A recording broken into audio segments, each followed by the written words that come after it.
Hi, I'm John Grayson, the host of Overnight America, and you're listening to D-League Radio.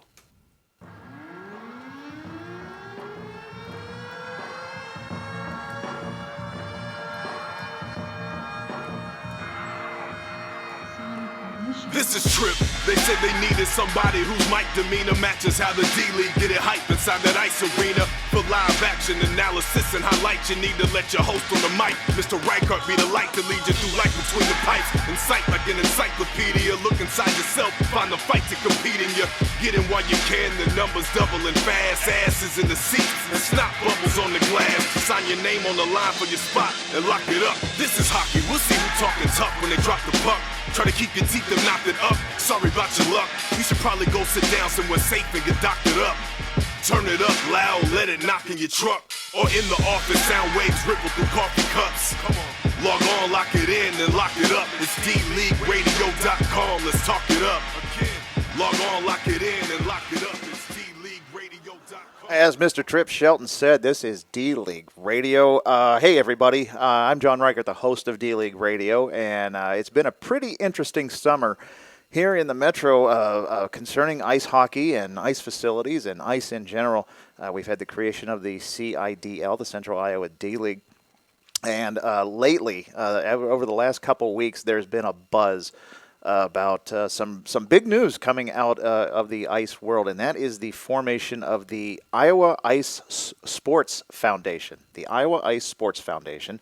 And on this special edition of D-League Radio, Summer Edition, we have a couple members, hell, we have the president. This is, to my left, this is Ryan Opp. Ryan, you are the president of the Iowa Ice Sports Foundation. Yep. And further down to Ryan's left, we have somebody that's not a stranger to many of the viewers and listeners. It's Scott Long, the director of the Des Moines Youth Hockey Association. Guys, first of all, thanks for coming on, and welcome to D-League Radio. Thank you. Thanks for having us. This is, again, this is big news. Water coolers and the rink in the last 10 days or so has just been nonstop talk about this formation of this group. It's been going on around Des Moines for years. Talk about new facilities are needed. There's more ice time that's needed because the sport of hockey has just grown. And not only the sport of hockey, but we have the figure skaters and we have a lot of other curling. Yep. It all needs ice, and there's just not enough of it here in Metro. And you guys have started something to take the bull by the horns and lead us in the direction of hopefully a new facility here in the area. And let's talk about it. First of all, guys, those of you watching live on Facebook and listening on Mixlr, if you guys have any questions you want to get to Ryan and Scott, you can email us at dleagueradio@gmail.com. That's dleagueradio@gmail.com. Or you can make some comments on the Facebook link that's going up now. Hopefully, most of your answers will get, or most of your questions will get answered as we start talking. But first, we're going to start with Ryan. Ryan, you are the president of the IISF, if we can go with that. Absolutely. Okay. How did you get this idea? I mean, a lot of people have talked about this. You're making it happen. What's up? Well, first, thanks for having us on. Absolutely. I continue to be educated through hockey. I wasn't a hockey player growing up. And to answer your question, I started watching my sons play hockey. I have a 5- and 7-year-old, 2 boys, great kids. And one actually started playing very early travel hockey, just a couple tournaments. And, Prodigy, huh? No, yeah. But I was just used to the facilities that we had, and I'm half in this as a not so much a parent, but more in it as somebody who's very proud to live in the city of Des Moines. I've moved away, I've come back. I rank Des Moines as one of the top metro areas in the country. Everything we have is amazing. The amount of money that's going back into the metro, downtown, tax rebates, all of those things are incredible. And then I start comparing our ice facilities from what I've been educated to over the last 6 months. Are the exact opposite. And so I went to Cedar Rapids to watch my son play, and I was just floored. The facility was actually 15 years old, but they had a beautiful arena, place it seemed like a real nice minor league facility. They had a second sheet. They had the figure skating machines hanging from the ceilings, so people would actually practice their twists. And the city owned it. And that's what kind of took me back. And so I remember I went to UNI for college. I remember where the Waterloo Blackhawks played. Mm-hmm. Beautiful facility. I did some research where Dubuque plays, city-owned, beautiful facility, and I was almost more frustrated as a citizen than I was a parent or somebody involved in hockey. That what we have is not to up to the potential of what we could have. True. And I spoke to hundreds of people, and every single one of them had agreed and said that this has been discussed for a long time. And I think that buzz that you're hearing is just that pent-up demand and that pent-up frustration of people not having access to the things that they have access to in every other aspect of life, whether it's the gym or work or employment opportunities. Des Moines lacks probably one thing in my mind, and this is it. Okay. How does that conversation start, though? I mean, we have a lot of people that have thought this same thing through the years. Now, you go to a place like Cedar Rapids, you see their facility, and you come back and just say, hey, I went to Cedar Rapids, and it looks great. What's up with the local issue? And they say, yeah, you're right. And then it usually just dies in the circles that we've known through the years. How do you say, let's do something about this? Well, I think that's exactly it. And, I guess my thing is I'd heard hundreds of people complain. And so I'd asked, well, who's doing anything about it? And naturally, and I think I said this joke to you earlier, if you ask my wife, I'm a problem solver. And not as good of a listener, more of just, we need to fix this. Is she watching? I don't know. She is. How you doing? And she She's going to counter that. And she would agree with you, by the way. Okay. And but that being said, I just don't know that anyone had taken the time to say, okay, there's a need. What's the process to do it? And what's the right group of people to do it? And if you look at the board that we have, it's a very diverse group.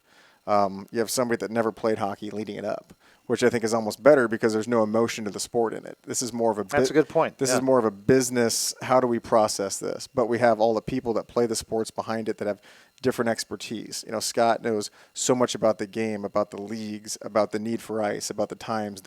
He's one of the most organized sports people I've ever been around as a parent. Every other league my kid plays in, it's a nightmare. Scott is extremely organized and very knowledgeable. We have Jeff Stambro, who's a real estate guy. He's got a son that plays hockey as well, roller and ice, but he knows so much about the ins and outs of how the cities work, what cities, how much things cost, taxes. We have Joe Smith, who owns a company called Leaf Guard. He's a hockey guy out of Minnesota, so he has the experience from coming down from Minnesota, as well as a network. He does a lot of work with the Iowa Wild downtown. And then we have Mike Ferrari, who's he's very, very smart when it comes to being an IT person, understands how we can get connected on the internet real quick, build our websites. He's also very connected in the hockey community. So we have a very diverse group of people. We've been able to get a lot done in a very, very short amount of time. Oh, let's go back to that. When did this revelation become fruition? When did it start? You were saying it. You decided on to run with this in December. No, so I observed it in December. Okay. And so we actually and I observed it and listened to the complaining for a couple months, and more just started doing research, understanding what the needs were, why something hadn't happened, how we got to this point in the future. How we used to have one arena, then how we got to two, then how we got to 3 sheets of ice. What went right? What went wrong? Why did that go wrong? And then we basically started looking at this, and we reached out to the city of West Des Moines to do some research and talk to them about March. And then so we've gotten some good momentum, and as of June, we finalized our board and our feasibility study, which is really the second step. We've identified the need and the opportunity. We've gotten city support through West Des Moines. That's the first step. The second phase is doing this feasibility study, which really is more of like a business plan. Is it sustainable in a municipality? And I think everybody that's watching would say that business plan is going to be a no-brainer. Right. And we can get more into that in a little bit. Scott, you came on board to this project recently, very recently, actually. Right. And I think it's kind of obvious, but I'm going to ask anyway, what made you decide I'm going to join this group of people when they approached you? Sure. I mean, like Ryan said there, I've sat in on I wouldn't say several, but a few meetings in the last few years about what can be done here to try and better our current state of ice conditions. And as he alluded to, it kind of just fell. Once that meeting occurred, that was the last time we talked to those guys. So, who I saw him surround himself with, knowing Ryan. Obviously through the years we grew up playing other sports and things like that, but I can just see the passion right there, and I see that the vision is something that I'm totally on board with and fully supportive to get behind. So when he asked me, it was no more than an hour or two for me to think and say I'm in. So I was honored and obviously gratified that he invited me. So looking forward to the opportunity here. So after starting the foundation, you've spoken to or tried to reach out to several communities, and West Des Moines was pretty receptive of this. They've been go very into detail. The city of West Des Moines has been very supportive, and so there's Tom Haddon is the city manager, and Jamie Letzrig is the assistant city manager, and we've been working with them more on what's the next 5 to 10 to 15 years look like, not just for ice sports, but for quality of life things in the metro. What can we do that's going to be that we don't already have, that's going to be a very benefit to the society, the people in it, the kids growing up, not just ice sports, but activities aboard. And so they've been very receptive, and they've given us a lot of information on how we can potentially get through this feasibility study. Feasibility study is really the first part, like I said. It's like a business plan to any city. Right. Show us that it's feasible.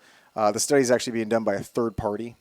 They specialize in nonprofit fundraising. For instance, they work with Hope Church, and so they raise money for schools and things like that. And so to be unbiased, to have no emotion in it, we're not putting the study on. We're fundraising through a third party that's going to do that. And they'll roll out the book and say, here's why it's feasible, here's why it's not. We're very confident that it will be.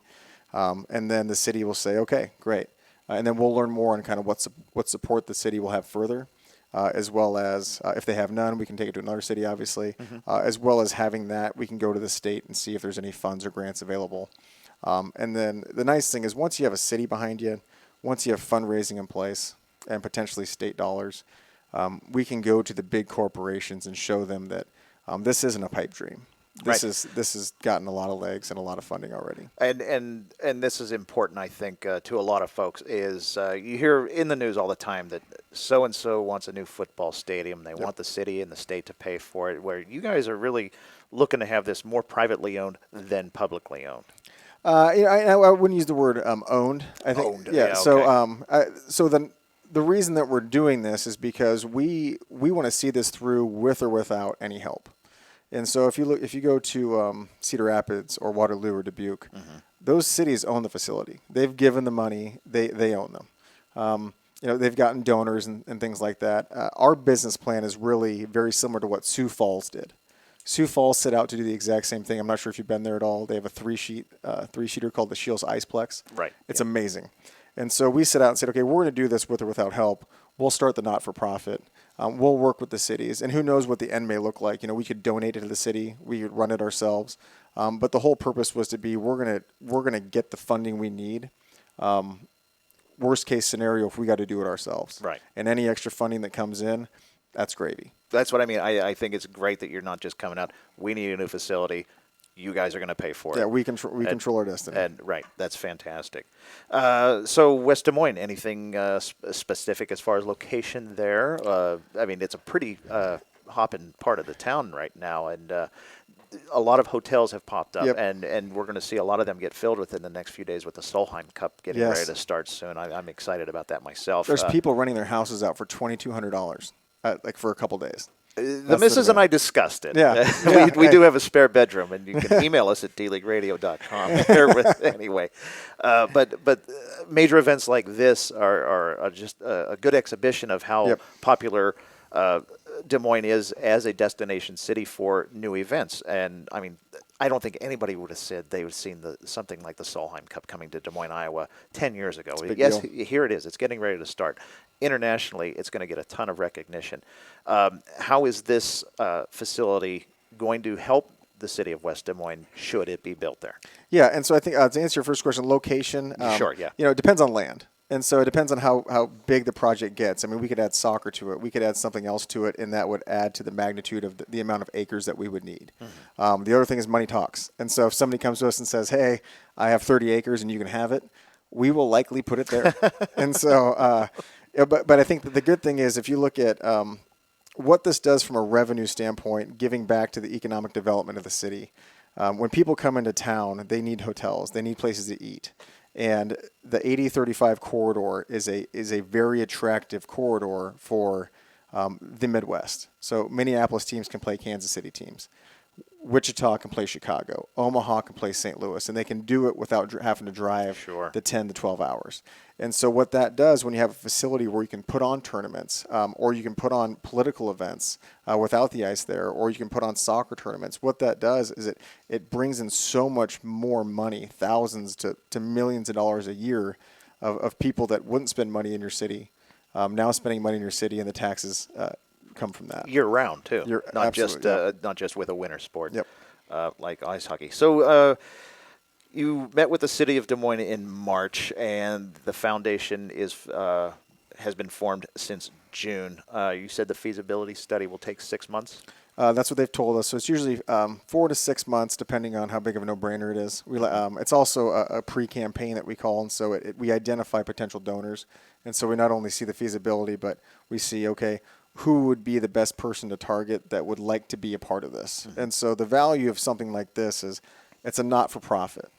But at the same time, you have a facade on an arena that you can put your name. Sure. And so you may get some donation dollars, but you get some free advertising out of it too. Sure. And so if you look at facilities, you have, the casino in Dubuque sponsors that one. And they pay $500,000 a year just to have their name on it. You go to the Quad Cities, you have Mid-American Arena.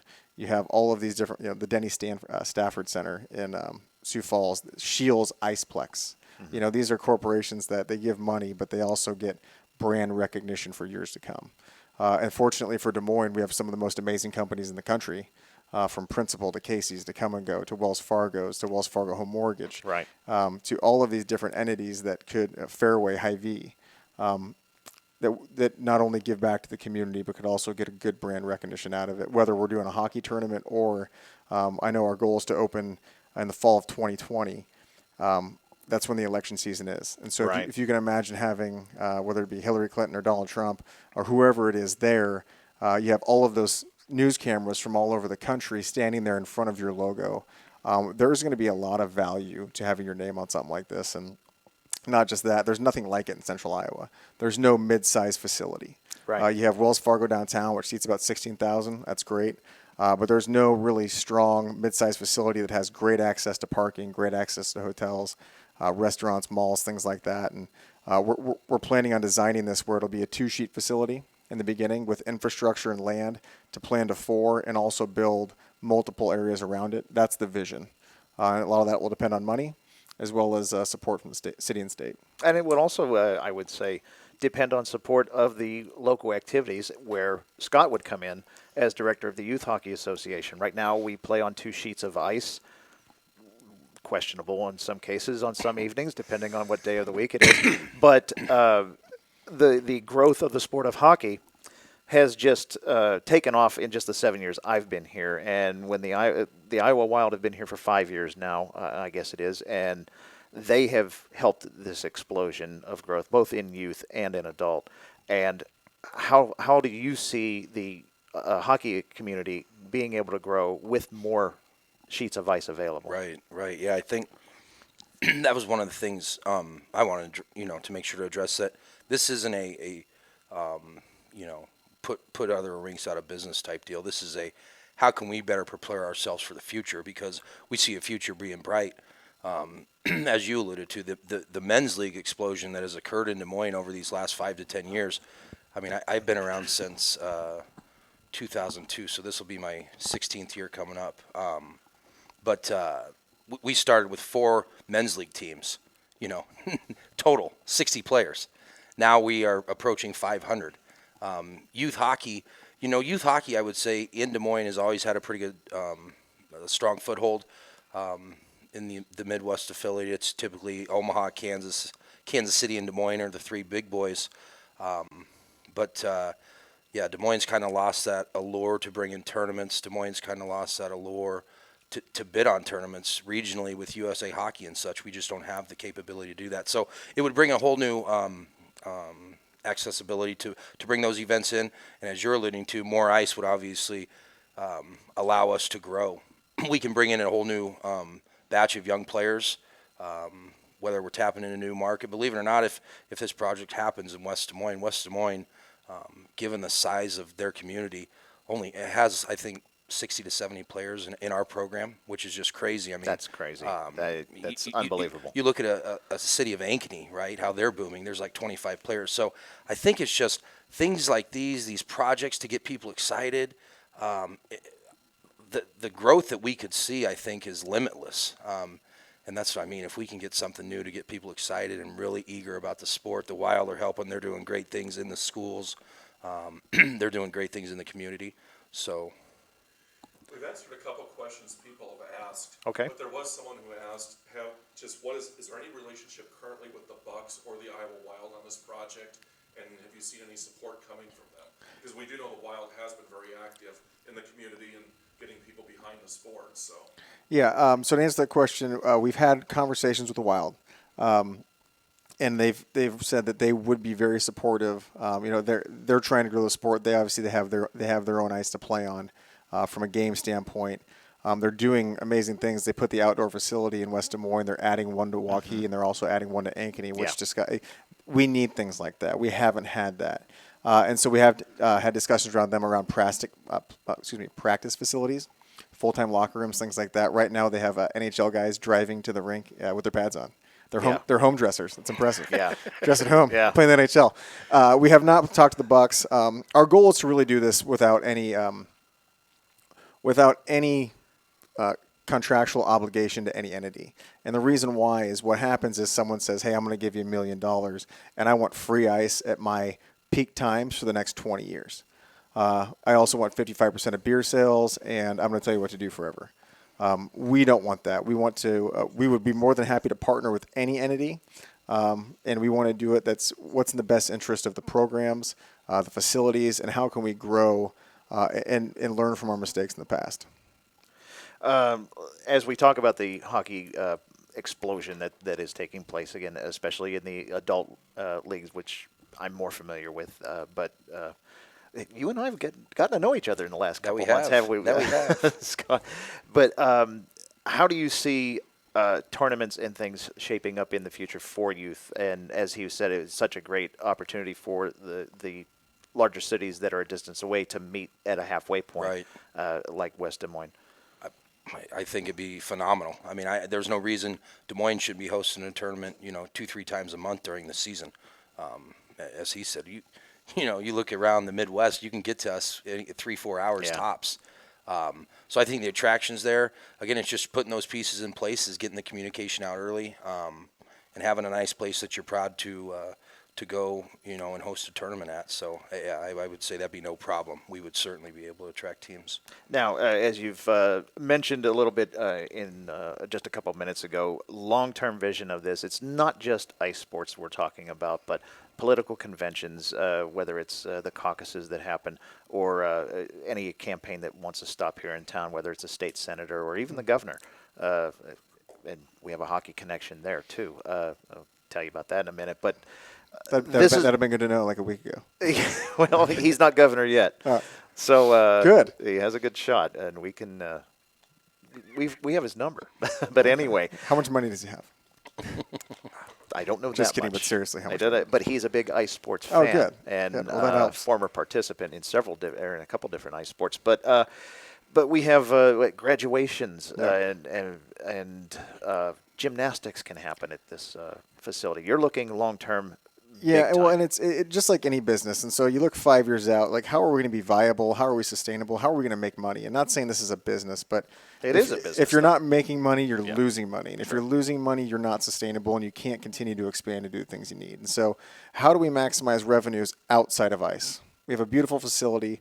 I'll tell you right now, the numbers with just ice are extremely favorable. You wouldn't need anything else. Mm-hmm. But if you want to expand, you want to continue to grow, you want to continue to give back to the community and do the right things, if you can find a way to utilize it year-round, as busy as you would in ice season, you're going to just double to triple your revenue. And if you do that, you're going to be able to add a third sheet, a fourth sheet. You're going to be able to do more things, expand. And so, our goal really is to look at the opportunity to partnering with West Des Moines Soccer Club is the biggest soccer club in the state. And once again, they could host tournaments as well. And so the other thing is inside the arena, when you melt the main arena in the summer, we still have one sheet of ice so you can play, but you can do all kinds of training. even things as stay-at-home moms can go and do activities with their children in an air-conditioned controlled environment, in a safe environment. One thing that other people don't notice is when you go to Dubuque or you go to Waterloo, you see a couple hundred 55 and plus individuals walking around the mezzanine all day for exercise. And so what this does to get back to the community and the options are limitless. The key is having somebody that knows what they're doing running it. And I think not only have a good facility, but if you have a manager or you have a good group of people who can say, okay, what can we do to give back to the community to get people in here? My boys went and played pickup ice tonight for $10 a pop. There was 20 people there. That's $200 for and so you could do something for like backyard adventures or $5 a family. Bring your kids and there's so many things you can do to make it not only a great place to go, but also to continue to fund it in your non-peak seasons. Now, coming up, we have a fundraiser to start the fundraising. Yes, and yes. That is going to be on September 16th. Tell us all about it.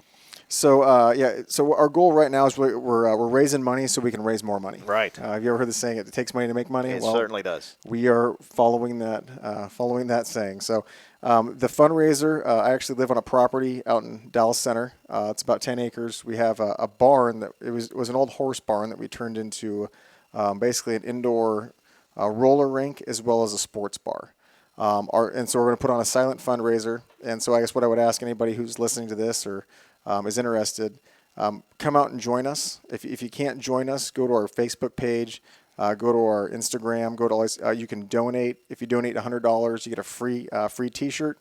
Through that, if you have anybody that you have something that you think people want to donate on, please reach out to us. You can do that through info@iowaisportsfoundation.org. That email comes right to me. Right. You're more than welcome to come. And so I ask if you come. It's not a free caker. But if you think about the amount of people, Several hearts just broke. yeah, it could be a cheap caker depending on how much beer you drink. But you think about you get 1,000 people that donate $20. You're at 20 grand, and that money can be used to raise a lot more money. But what's even more important to that is if we can go to these corporations and say we've had 10,000 people. Right. We can go to the mayor, we can go to the governor, whoever it is, and say we've had 10,000 people donate to this cause. There's a need here, and so that just the volume of that amount of people speaks words. Let's see. September 16th is the date of the fundraiser. We're going to hopefully talk to you guys again before that to bring Absolutely. more awareness to that. And the website, can you give that out one more time? Yeah, it's iowaisportsfoundation.org. We got a Facebook page, Iowa Ice Sports Foundation. Same with Instagram. You can click one link to another. We have our website has kind of our story on how we got started. You can donate there. You can go there and donate any amount. We appreciate. Also, the other thing I would ask is, people always ask me, "This is great. How can I help?" Right. And I'm the type of person is if you say, "How can I help?" I'm going to give you one or two things to do. And I've told people that, and they're kind of like, "Oh, he's serious. Like he actually wants me to help." And I'm like, "Well, you volunteered to help." So the first way would be the event. Get to the event, find something that we can donate out of the event. It's a silent auction. We've already gotten a ton of restaurants to donate. We got a ton of baskets. Got a ton of great stuff. We got thousands of dollars worth of stuff that you can bid on for a lower amount. The second thing that I would say, and you kind of alluded to it earlier, is reach out to your state representatives, reach out to your city officials, your city council people, especially, we're working with the city of West Des Moines, but anybody at the state, there is a significant amount of programs that give money to projects that give back to the economy. Nothing more is going to give back to the economy in central Iowa than this project in the next 10 years. The amount of people that it will bring in. There is nothing on the horizon. Coralville is building a $70 million ice arena with one sheet on it. They don't have a USHL team. They have 100 kids in their youth hockey. They have a club Big Ten team. Yeah. It's not a Big Ten team. Right. They're building a $70 million facility with an $18 million parking garage. We're looking at a $16 million two-sheet facility. And so if they can get allotted millions of dollars from the state for something like that, our return on the dollar is going to be significantly greater than theirs. Sure. So just keep the momentum high. Talk to the people that work for the state that any city officials. get them behind this, ask them questions. How do we get funding for this? Don't take I don't know for an answer. Sure. If I don't know, it's like, well, that's your job. Why don't you go figure it out? Get back to me. Don't take no for an answer. Ask them, how can we get involved in these programs? How can we get dollars to this? The squeaky wheel is going to get the grease on this one. Absolutely. Scott, anything you'd like to add from the youth hockey director position that you have? I mean, this is important for your cause. Yeah, for sure. As Ryan said, just keep the buzz and momentum that we attracted here over the last couple of weeks. Keep that going. I think ice sports in this town it's on the horizon of exploding. As I said, the youth hockey numbers have been stagnant. There's not much room for growth because, quite honestly, as you said, there's not much ice time to go around. Right. When we talk about all the user groups, the figure skating clubs, the adult leagues, the youth hockey groups, the high school clubs, AAA clubs, there's a lot of people that play ice hockey in this community. So the demand's there. Get out on the 16th. It'll be a good time. I think Ryan has some plans that I think will be on display that night where people can kind of see the reality of what we just discussed. I think once people see that, you really get some teeth to this thing and say, wow. Sure, that becomes real then. Exactly. It's not just when an I saw idea. that, that's what happened to me. It was like, okay, this is what's needed. So, if you want to see what we're talking about, and I guess I think all 5 of us are going to be there that night. Yep. Come out and meet us, and you can hear a little bit about our vision, and maybe it's something you guys want to jump on board and share with. I know we're going to need more help. 5 of us can't do this. It's going to take an army of folks, and if you're willing, we will certainly be willing to listen to all takers here. The good part is that many people in the hockey community, both in the adult and the youth organizations, whether they're playing or their parents, they also recognize this need. They haven't just been the ones to grab the bull by the horns like you guys have, but still, I'm sure now that you guys have started this thing, I'm sure a lot of people, after watching this and listening to this, that they're going to come on and get some more info and some help to you guys. And this is going to be a great thing. I'm very excited about it. And again, it's been all the talk around the rink since you guys made the announcement a couple weeks ago. September 16th is this big fundraiser. And is there a title for the fundraiser yet? Is it the blowout in the barn or what? Yes, it's Party at the Barn. Party at the Hockey Barn. That's what we the call hockey it. barn. It's 5 o'clock. 5. And details, like he said, are all available on all the social media sites, the websites, Facebook, Twitter. Mike set all that up. So everything's out there. It'll be a good time. You get hockey people in a barn with alcohol. Yeah. Oh, yeah. Wow, you guys are going to make a fortune. All we ask is be safe. We plan drivers. We have a couple acres to park on, but no drinking and driving. Absolutely and, not. Be responsible. Get an Uber, whatever you need to do. Uber has done very well in this town in our circles. I'll just say that. Yes, be safe. But this fundraiser is September 16th, starting at 5 o'clock out in Dallas Center on the property of Mr. Opp.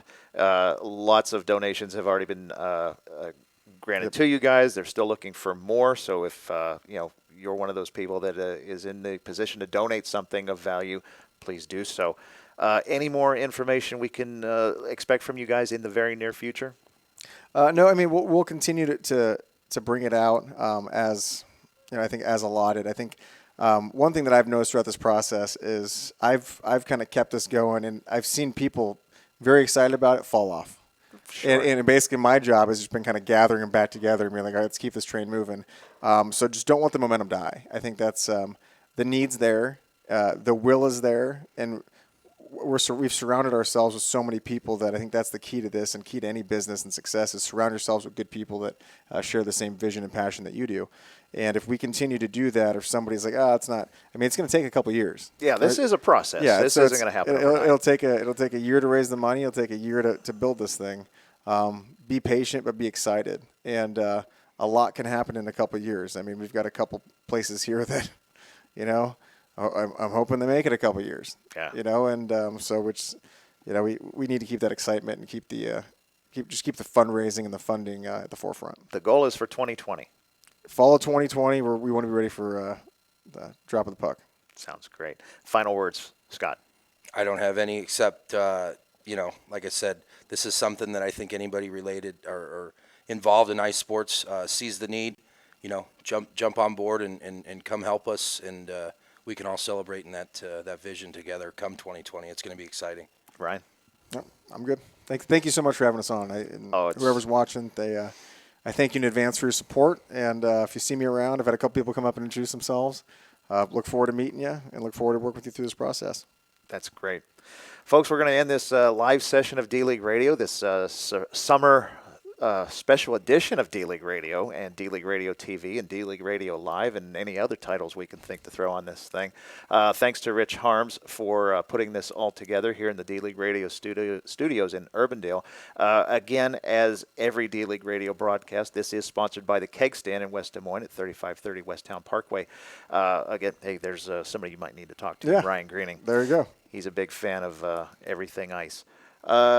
More news is coming out about the Central Iowa D-League very soon. We're in the process of finalizing the entire thing and putting a bow on it.